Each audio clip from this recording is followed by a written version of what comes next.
The Leafs pick up a huge win in St. Louis, sweeping the season series against the St. Louis Blues. Could Auston Matthews be flirting with 80 goals? I know we've been talking about 70 and 75, but he could be flirting with 80 goals on the season. And Sheldon Keefe has some interesting lineup changes to make. All of that and more in this episode of Leafs Digest. But guys, welcome back to Leafs Digest. My name is Darius Domingues, and we've noticed that about 80% of you watching our videos are not actually subscribed. And you know what? Nick and I understand. Sometimes you watch the content, you love it so much, you're so into it that you just forget to hit that subscribe button. But that's all good. I'm here to remind you to hit that subscribe button to stay up to date with everything Toronto Maple Leafs. And you're going to want to, because down the stretch, it's going to be very interesting. We have some trade news we're going to get into this week as well, so that should be a lot of fun. It's going to be interesting down the stretch to the trade deadline. But without further ado, it looks like the Toronto Maple Leafs are indeed back on track. I mean, when you look at it, about a month ago or even a couple weeks ago, we were talking about how the Leafs were not looking great and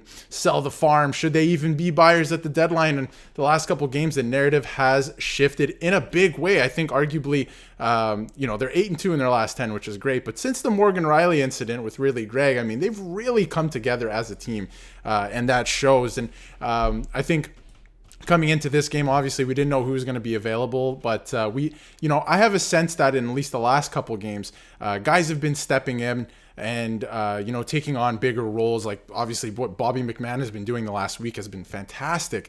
And again, scores again today. We'll get into that as well. But, guys are finally, reaching for that imaginary brass ring and really taking opportunities that they're given, which is good. We haven't seen that in past years, so I'm glad that they are doing that. But to get into something pretty notable, we won't spend too much time on it, is Marshall Refi. I don't know what it is. It might be a refi. I don't know. If it's not, let me know in the comments, but that's what I'm going to go with. Called up to the Toronto Maple Leafs. He played today. You can take a look at his stats. Not too bad in the American Hockey League. Guys, if you're looking for this guy to score, you are looking at the wrong player. This is a defensive defenseman. He's going to come in and, lay the body. He's another physical presence, much like Simone Benoit, which I've been saying the Leafs need more of. But, I don't think he's going to stay here too long, especially with Morgan Rielly coming back this week. Hopefully sooner rather than later. We're supposed to get some news on the appeal. But, yeah, this guy is strictly a defensive defenseman. He's going to smash some bodies around. He's going to make some space out there. But nothing special. I wouldn't expect him to stay up longer than he should. But nice that he got into a game and, had a decent showing. So that's good. To move forward with Auston Matthews, Auston Matthews might hit 70 goals and could be a Selke candidate as well, but it's somehow a debate whether if he's going to be the MVP or in the MVP conversation, because others will finish with more points, which is true. I don't think he's going to finish, in the top 10 of top 5 points. And it's not the Hart Trophy. Sorry, it's the Hart Trophy, not the Art Ross Trophy. And I mean, if you look at his advanced stats, if you look at his JFresh charts, Auston Matthews is unbelievable. Like, the season he's putting together here is legendary, honestly. Like, we have not seen this from a Toronto Maple Leaf ever. It's never happened, okay? Especially in a Leafs uniform. And he's flirting with one of the best seasons, we'll get into it in a second, ever goal scoring wise. It's pretty remarkable what he's doing, especially at his age. And we talked about it in previous videos compared to Ovechkin at the same age. This guy is better. It's really hard to believe, but he is better. I mean, we can say it. The stats are there. He is playing better. And I pose the question now to the viewers and everyone out there. He's scoring at an unbelievable clip. He scored again today. And it's just crazy to me that he's the leading scorer in the NHL by 10 goals, and he can get lost in traffic like that, especially on a power play. It's unbelievable, the fact that he finds that space still. It's crazy. He's such a great player. But I pose a question to you.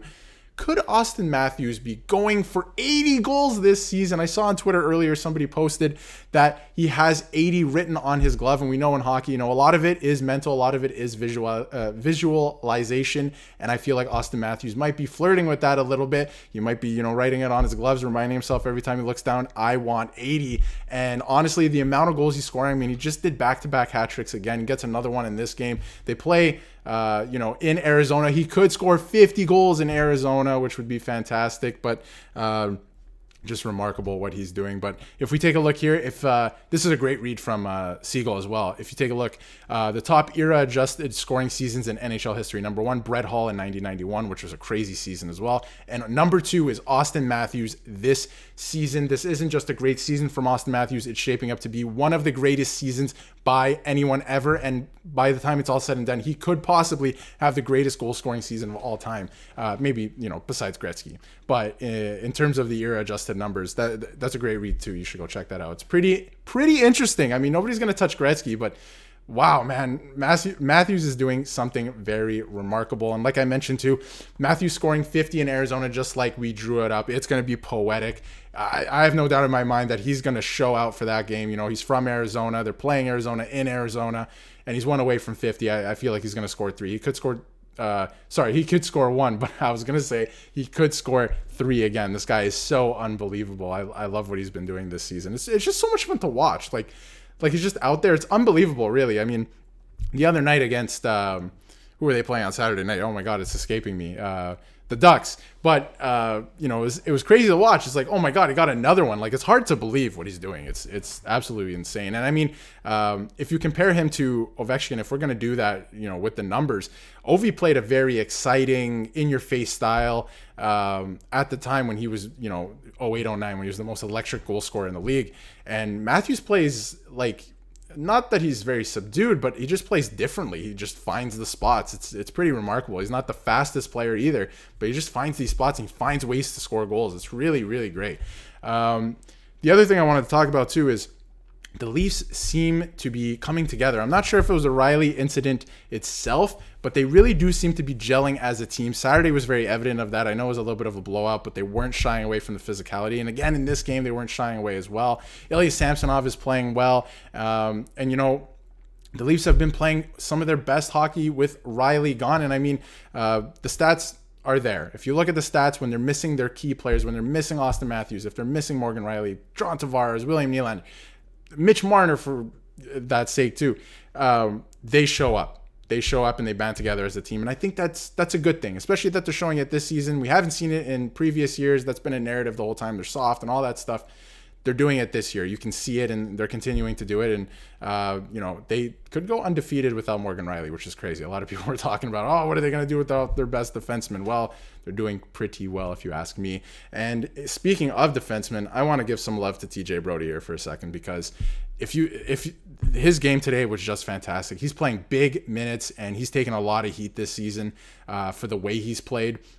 So I just wanted to give some love to him because, again, he's playing big minutes. Liljegren is sharing time with him as well now. And like I said, he's just been, there's been a lot of criticism with him, and he's been playing pretty well, and he played really well in this game. So just wanted to give him some love there. But yeah, in terms of physicality, like I've been talking about as well, Simone Benoit, guys, let me take a moment here. All right. If you are not on the Simone Benoit train with Nick and I, you better hop on right now, because this train is leaving the station very, very soon. We've been saying it since the start of the season, okay? You better hop on the Simone Benoit train. This guy is a difference maker. He walked in as a walk-on, like basically a tryout. Just, hey, we'll give you a contract so you can be a 7th or 8th defenseman. And this guy's amazing, all right? Second pairing guy. I love what he's done with McCabe.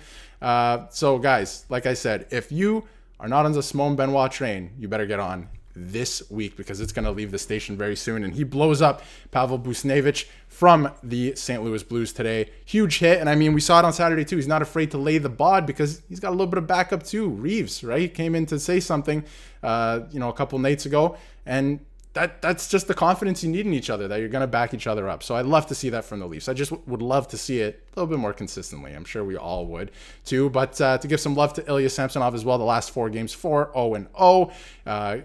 Goals against average is great. I don't like to look at goals against average too much, because it's more of a team stat, I find. But save percentage looking a lot better than it did earlier in the season. I mean, save percentage is down across the league. Goal scoring is up. So the fact that that's what his save percentage is, not bad. And he's third in goals against average since returning. Is Sammy back? Absolutely. I think Samsonov is back. And I said it the whole time on this channel. You don't forget how to play hockey, especially in a few months span after you just won a playoff series for a team for the first time in 19 years. Okay, you don't forget how to play hockey. It was just a mental thing. He, they allowed him the time to go down to the Marlies, work with their goalie coaches, and just give him time to decompress. And he's come back and he's been great. And the team is playing with more confidence in front of him as well. So I think that's great and good for him. Love to see that. But finally, from James Myrtle, don't look now, but the Toronto Maple Leafs are 8-2-1, like I mentioned, in their last 10 games. They're again on a 103-point pace on the season. And hopefully they finish in a divisional spot for the playoffs instead of a wild card, because wild card, you don't know who you're going to play, right? It could be